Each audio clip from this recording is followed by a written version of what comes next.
নমস্কার, বাংলা গল্পে আড্ডায় সকলকে স্বাগত। আজ আমি আপনাদের পড়ে শোনাব বিখ্যাত সাহিত্যিক শ্রী বুদ্ধদেব গুহর লেখা ছোট গল্প খবরের খোঁজে।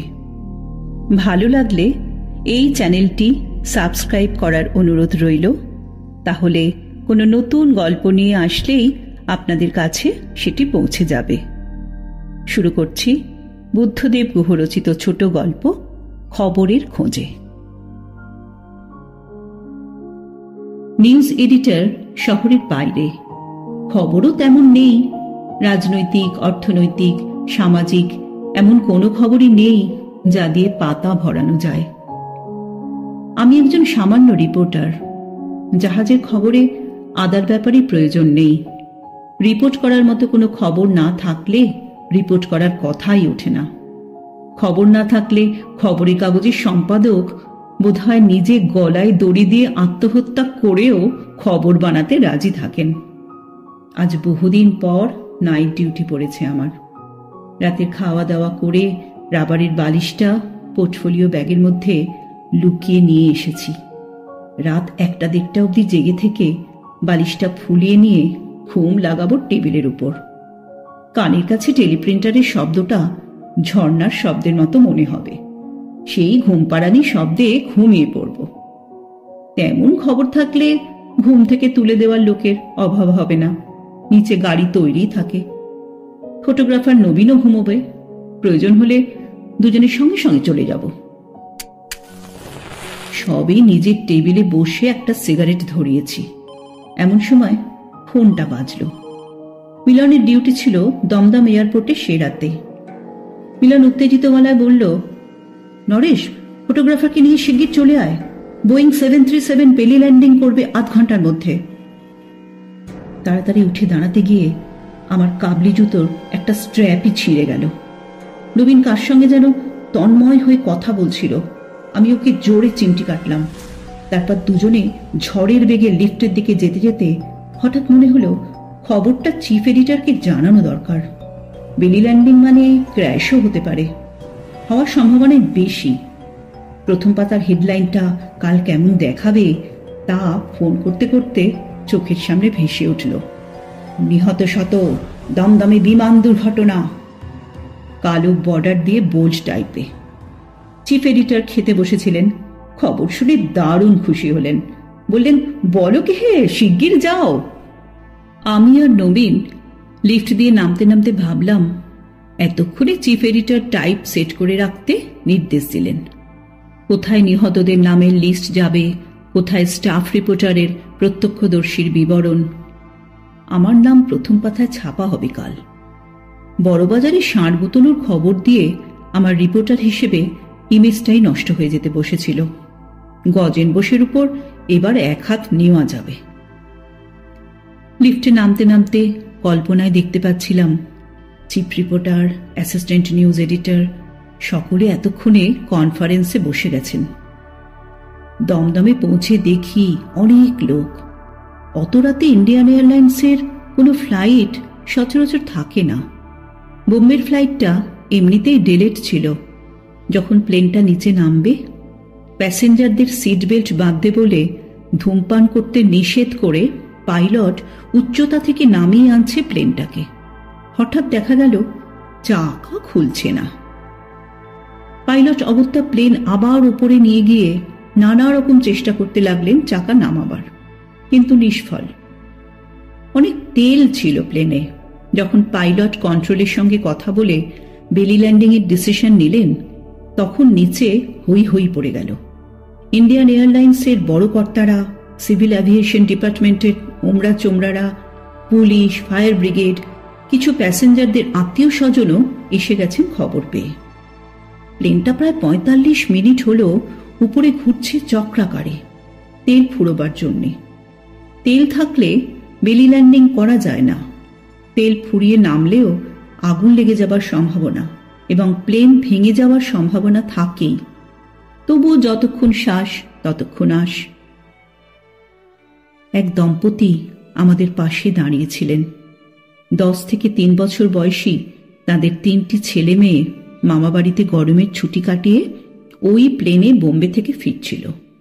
ভদ্রমহিলা ও মা বলে অজ্ঞান হয়ে স্বামীর বুকে ঢলে পড়লেন। নবীন তককে তককে ছিল, সঙ্গে সঙ্গে ফ্ল্যাশ দিয়ে ছবি তুলল। আমি দু একজনকে ইন্টারভিউ করে নোটবুকে লিখে রাখতে লাগলাম। সমস্ত এয়ারপোর্টে উত্তেজনা, বিষাদ, দারুণ টেনশন। একজন পাইলট সিগারেটের পর সিগারেট খেয়ে যাচ্ছিলেন। যে প্লেন বেলিল্যান্ড করবে একটু পরে, সেই প্লেনের কো পাইলট তার ছোট ভাই। একজন সুন্দরী এয়ার হোস্টেস নিথর হয়ে দাঁড়িয়েছিলেন। ওই প্লেনের রেডিও অফিসার তার ভাবি স্বামী। অনেকদিন হলো আলাপ হয়েছে ওদের। গত সপ্তাহে এনগেজমেন্ট অ্যানাউন্সড হয়েছে। খবরের কাগজের পার্সোনাল কলামে সে খবরও বিজ্ঞাপিত হয়েছে। সেই আসন্ন মহাশাসনের বিধুর, বিষণ্ণ, চিন্তান্বিত তন্নি দর্শকদের মধ্যে কেবল আমি আর নবীন উল্লসিত। আমাদের চোখে মুখে আনন্দ আর ধরে না। মিলন নেই। ফায়ার ব্রিগেডের একটা গাড়িতে পার্সোনাল রিস্কের বন্ডে সই করে দমকল কর্মীদের সঙ্গে রানওয়েতে চলে গেছে। আমি গিয়ে অফিসে ফোন করলাম। দেখি চিফ এডিটর নিজে অফিসে এসে গেছেন। অপারেটর কলটা তাঁকেই দিল। উনি বললেন, সব ঠিক আছে? আমি বললাম, সবই ঠিক আছে। ওয়াকিবহাল লোকেরা বলছেন একজনও না বাঁচতে পারেন। প্লেন এক্সপ্লোড করে যেতে পারে, বোমার মতো। ফ্রিকশনে আগুনও লেগে যেতে পারে। কারোরই বাঁচার সম্ভাবনা নেই বলতে গেলে। বড় সাহেব বললেন, ফার্স্ট ক্লাস।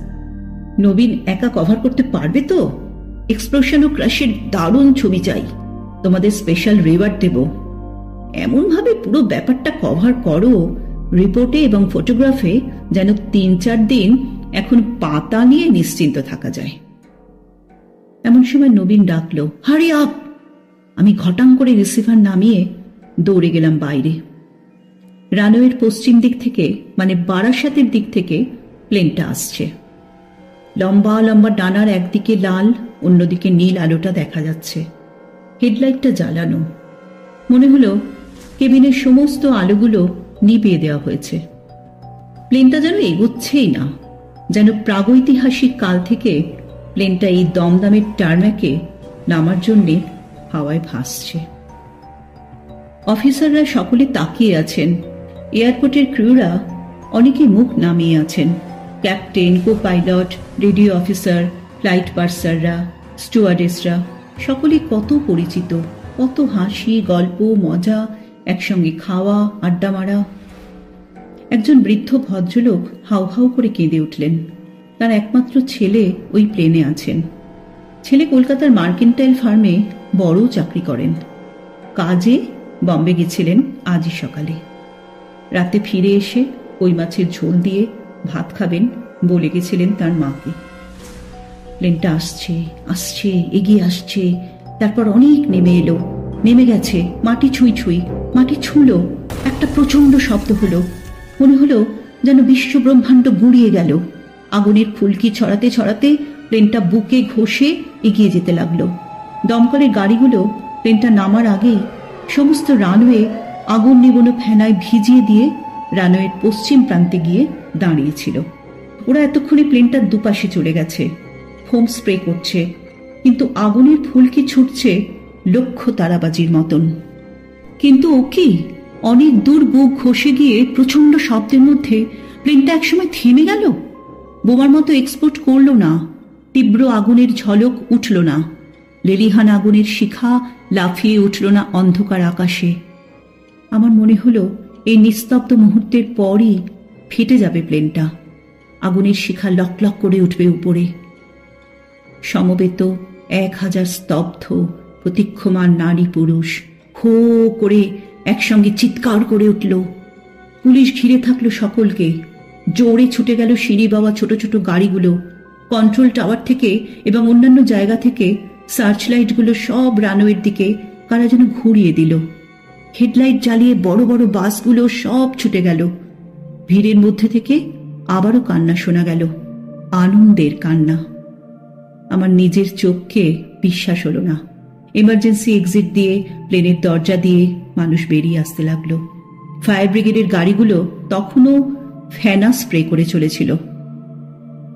আমার অবিশ্বাসী চোখের সামনে প্রথম বাসটি যাত্রীদের বয়ে নিয়ে লাউঞ্জের দিকে আসতে লাগলো।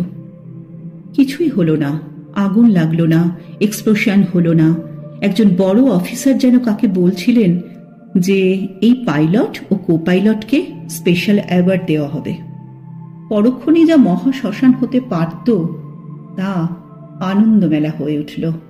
কি হাসি, কি আনন্দ, কত কথা, কত জড়াজড়ি।